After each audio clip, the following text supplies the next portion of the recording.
আছে মনে মনে সবকিছু, নতুন আছে পড়েন, অনেক বই পাবেন। ফয়জুল আলম পাপ্পুর একটা বই পড়েছি আবৃত্তি শিক্ষণ, সেটা খুব ভালো। মীর বরকতের আবৃত্তি নিয়ে বই আছে। মীর বরকত লেখাগুলো মানে রাইটার গুলোর নাম মনে রাখেন, মীর বরকত, ফয়জুল আলম পাপ্পু। তারপরে হচ্ছে ওদের বইগুলো ফলো করতে পারেন, উচ্চারণ অভিধান ফলো করতে পারেন নরেন বিশ্বাসের। ঠিক আছে, শামীম আহমেদের লেখাগুলো খুব ভালো। ঠিক আছে, তো এই হচ্ছে বিষয় আর কি। রবিশঙ্কর মৈত্রীর বই আছে শুদ্ধ উচ্চারণ আবৃত্তি নিয়ে।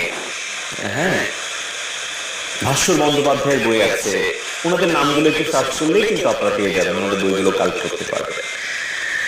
আমি চাইলে পারি না নিজের মতো করে জীবন কাটাতে। হ্যাঁ শিশির, আসলে এটা এটা হচ্ছে, আমি বলবো যে এটা আল্লাহরও একটা আজি প্রভাতে রবির কর, কেমন পশিল প্রাণের পর।